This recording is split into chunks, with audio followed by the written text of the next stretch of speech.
A rerun week is always a rare step backward amid the turbulence of Fairmont Crest. A chance to stitch loose fragments together, to set the fleeting frames back onto a consistent timeline, and to hear the low hum of motives kept out of sight. While many viewers fret over how the characters are hurtling forward, a curious question drags the gaze to the point of origin.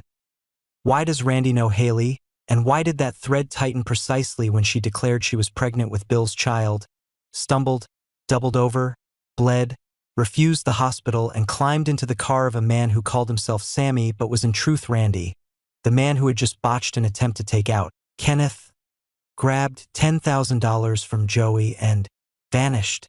To answer that, it helps to retrace the footpath of small details each episode leaves behind. Hayley is the orphaned legal assistant who walked into Bill's office with discreet diligence and a talent for putting chaos back into files. Danny is the wife sidelined by circumstance, defending herself with suspicion and survival instincts. Ashley is the colleague who does not believe lightly, perplexed by a boast of an ultrasound that never yielded an image. Naomi is the everyday witness who asks the questions others avoid. And Randy is the man from the city's shadowed edge, with the smoke of a casino clinging to his jacket and Joey's knife-like leverage making him owe debts no cash can settle. When Hayley said she was pregnant, she had no scan to show, no transparent follow-up schedule. Only a convenient fall, timely cramps, and a restroom painted red that pulled her out of Danny's unexpectedly earnest concern and into the back seat of Randy's car.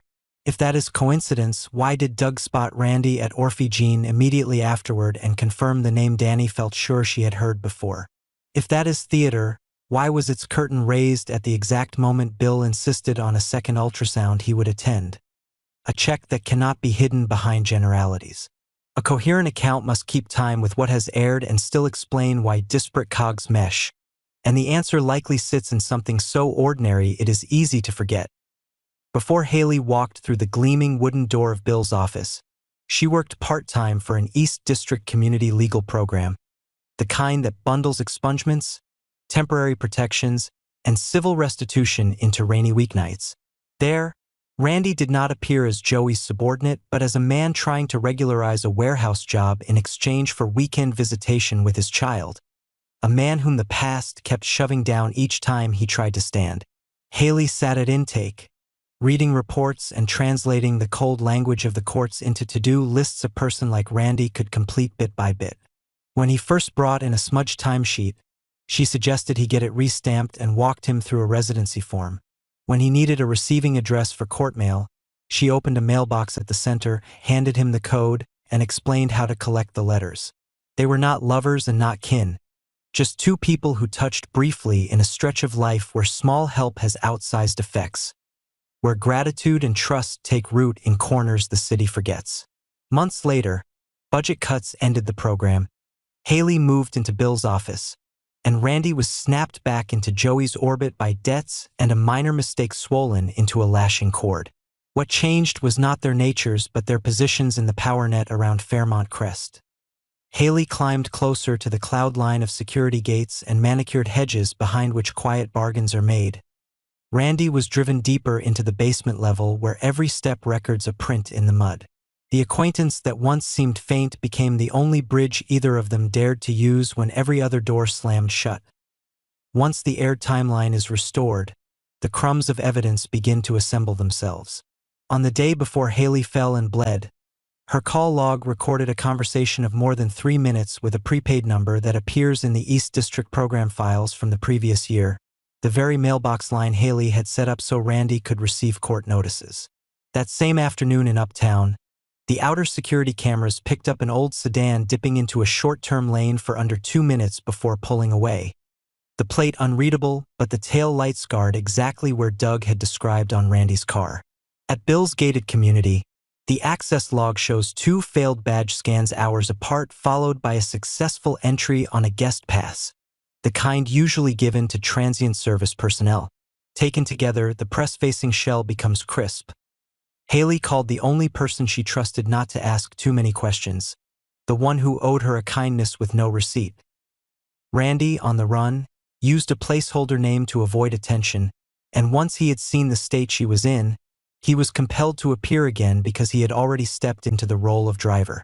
Doug's chance encounter with Randy at Orphe Jean immediately afterward sealed the point. Randy was not a phantom. He was on the same chessboard as too many stronger pieces, and every move he made drew at least one pair of eyes. From an investigative angle, this is the cleanest thread to explain why Danny felt certain she had met Sammy before, because they had brushed past each other at the intake desk when Hayley registered a mailbox for Randy. Why Ashley balked at an ultrasound with no film, because that appointment may never have been booked with any medical facility at all. Why Hayley sounded taut over the phone, because calling Randy is never a safe option, only a last resort for someone trapped in a plan beyond her control. What remains is the long shadow over the truth that viewers keep whispering about. Whether Hayley was truly pregnant or staged a story with Randy's help. On the surface, there is no independent prenatal file, no scan confirmed by family, only Hayley's claim to Naomi that she was pregnant, paired with evasions about specific dates. If this is a script, it follows the Fairmont Crest template. A moment engineered to force emotional proof over medical proof. A well-timed fall that makes bystanders choose instinct. A smear of blood that turns a restroom into the set for an immediate departure with a stranger rather than a call to emergency care. Motive is what makes the tale coherent rather than merely sensational. Hayley entered her union with Bill at a fragile time, straddling lawsuits, faction shifts within the legal world, and a lattice of families no one wants to stand outside of. She needed a gravity well strong enough to hold her in the orbit of a gated home and its sealed conference rooms, and nothing is both as natural and as hard to verify in the short term as a pregnancy. To keep that gravitational pull from collapsing under a second ultrasound with Bill in the room, she needed an exit ramp that could awaken pity and douse the impulse to investigate. A sudden miscarriage rips the narrative open and closes it in the same breath, creating a reason for questions to stop on humane grounds, sketching a new role for Bill, and boxing Danny into an ethical corner. Here Randy is the one puzzle piece both reckless enough to show up, discreet enough to vanish, and indebted enough to carry out a plan without demanding explanations. He becomes the reluctant driver, the unacknowledged witness, the living proof everyone prefers to forget to avoid triggering an inquiry that would sweep across both Fairmont Crest and the alleys where Joey still exhales smoke. His use of the name Sammy is not random. In the East District or at a casino, men like Randy learn to wear spare names the way others wear spare coats, each alias a skin they can shed when the weather changes. His reappearance at Bill's house was not provocation but the byproduct of a next message. Perhaps to return a bag, perhaps to collect a small reimbursement, perhaps only to confirm the story had closed according to plan. At Fairmont Crest, envelopes always find their owners and secrets are folded along the exact number of creases required. Viewed through a semi-journalistic lens, the file summary reads like this. Subject A, Hayley, female, orphaned, legal assistant, moves toward marriage with Subject B, Bill. In a timeline that includes Subject C, Danny. Issues a pregnancy claim without public medical substantiation, previously linked to Subject D, Randy, via an East District community legal program where A assisted D with civil paperwork. D is presently the reluctant subordinate of Subject E, Joey, and took part in a failed action aimed at Subject F, Kenneth, igniting a conflict of interest and propelling flight with a $10,000 float. On the day of the bleeding event, A phones D and is picked up in Uptown, declines medical care to avoid creating a traceable record. After the event, D is seen near B's residence, likely to close out a transaction. By motive, A benefits from creating emotional proof to preserve domestic position and delay medical verification. D is driven by obligation and the search for temporary cover. E is motivated to hunt D, applying pressure that makes D's behavior urgent and sloppy. C and Ashley are both observers and accelerants, as their doubts unintentionally compress the timetable that leads to the peak. The rest is made of very human fissures. Danny's tug-of-war between suspicion and pity, Ashley's discomfort with a process not done properly, Naomi's care in listing holes in the account, and Randy's fight for survival as he inches along a wire strung between debt and duty. The final question, whether Hayley was truly pregnant, rarely admits a one-sentence answer in the world of Fairmont Crest. She could have conceived early and lost early, a natural event that leaves little behind but a hard day. She could never have been pregnant and chosen a storyline designed to steer everyone away from a clinic. She could have used controlled means to produce a conclusion calibrated to persuade outsiders without spawning official paperwork. All three are compatible with what has aired, and the point is not to proclaim one as absolute, but to understand why each person acted as they did at that exact moment. Hayley walked the emotional path because it makes questions stop. Randy showed up because of an old debt from the East District. Bill insisted on verification because he wanted to lay groundwork for the future he declared. Danny's timely concern betrayed the part of her that is not as cold as her words once were. Ashley chose doubt because that is the ethical obligation of someone in a law office. Doug remembered because this city runs on the memory of glancing encounters like the one at Orphe.